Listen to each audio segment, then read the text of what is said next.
వారిద్దరి రాష్ట్రాలు వేరు, పార్టీలు వేరు, దారులు వేరు, కూటములు వేరు. కానీ వారిద్దరూ గురు శిష్యులు. పార్టీలకు అతీతంగా చెదిరిపోని బంధం వారిది. అయితే ఇప్పుడు ఆ బంధనాలు తెంచుకుంటోందా?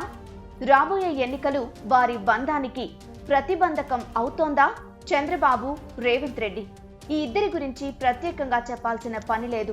ఒకప్పుడు ఒకే పార్టీలో ఉంటూ గురు శిష్యుల అనుబంధం అంటే ఇలా ఉండాలి అని అర్థం చెప్పిన వారు. ఇప్పుడు రేవంత్ కాంగ్రెస్ లో చేరి తెలంగాణ ముఖ్యమంత్రి అయ్యారు. చంద్రబాబు ఏపీలో ప్రతిపక్ష నేతగా ఉన్నారు. బాబు తెలుగుదేశం పార్టీ అధ్యక్షుడైతే Revanth Telangana Congress party president. Chandrababu NDA కూటమిలో ఉంటే రేవంత్ ఐఎన్డీఏ కూటమిలో ఉన్నారు. ఇప్పుడు అసలు సమస్య ఇక్కడే వచ్చి పడింది. రానున్న ఎన్నికల్లో ఎన్డీఏ కూటమి తరపున తెలంగాణ బీజేపీకి సపోర్టుగా చంద్రబాబు ప్రచారం చేయాలి. అసలు బీజేపీ చంద్రబాబుని అలయన్స్ లోకి తీసుకుందే ఈ కారణంతో.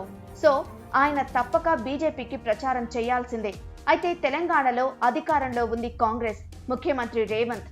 దాంతో బాబు రేవంత్ పరిపాలన మీద, ఆయన తీసుకునే నిర్ణయాలపై విమర్శలు ఎక్కుపెట్టాల్సిందే. దానివల్ల తెలంగాణలో క్యాడర్ ఉన్న, లీడర్స్ లేని టీడీపీ నాయకులు, కార్యకర్తలు చంద్రబాబు సపోర్ట్ చేస్తున్న బీజేపీ వైపు మొగ్గు చూపడం ఖాయం. చంద్రబాబు శిష్యుడు అనే అభిమానంతో ఇప్పటిదాకా రేవంత్ సైడ్ ఉన్న తెలుగు తమ్ముళ్లు కూడా బీజేపీ సైడ్ వచ్చేయొచ్చు. ఇంత నష్టం జరుగుతుంటే శిష్యుడు ఊరుకుంటాడా? తిరిగి ఇచ్చేయుడు? సో రేవంత్ కూడా బాబు మీద అటాక్ చేయక తప్పని పరిస్థితి. ఇలా ఈ ఇద్దరూ తిట్టుకొని తమ మధ్య ఉన్న బంధాన్ని తెంచుకుంటారో లేక ఒక అవగాహనతో దాన్ని నిలబెట్టుకుంటారో చూడాలి.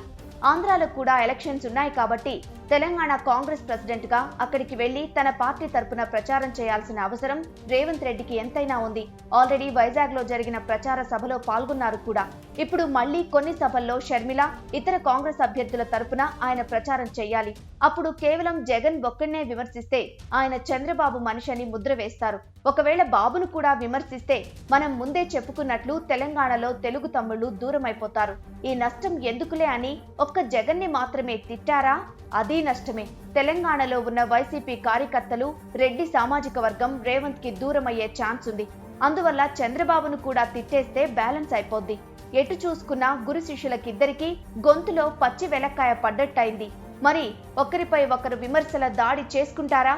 లేక నువ్వు కొట్టినట్లు నటించు, నేను ఏడ్చినట్లు నటిస్తా అనే అవగాహనతో ముందుకెళ్తారా అనేది మరి కొద్ది రోజుల్లోనే తేలనుంది.